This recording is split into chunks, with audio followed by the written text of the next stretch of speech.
Iran రాజధాని టెహ్రాన్ను లక్ష్యంగా చేసుకుని ఇజ్రాయెల్ మెరుపుదాడులకు తెగబడింది. నగరంలోని కీలకమైన మెహరాబాద్ అంతర్జాతీయ విమానాశ్రయంపై ఇజ్రాయెల్ యుద్ధ విమానాలు క్షిపణుల వర్షం కురిపించాయి.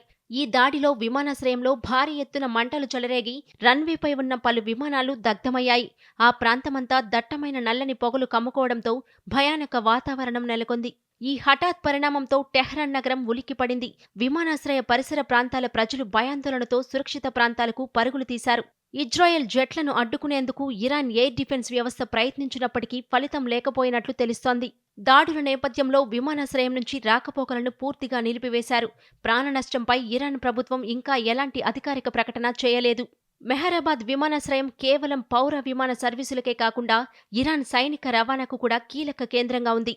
గత వారం రోజులుగా పశ్చిమాసియాను టెన్షన్ పెట్టిన ఇరాన్ ఇజ్రాయెల్ యుద్ధంలో కీలక పరిణామం జరిగింది. ఇరాన్ ప్రయోగిస్తున్న బాలిస్టిక్ క్షిపణులు, డ్రోన్ల దాడులు తగ్గుముఖం పట్టినట్లు అమెరికా సైన్యం ప్రకటించింది. యుద్ధం ప్రారంభమైన తొలి రోజులతో పోలిస్తే ఇరాన్ క్షిపణి దాడులు 90%, డ్రోన్ దాడులు 83% తగ్గాయని అమెరికా సెంట్రల్ కమాండ్ తెలిపింది.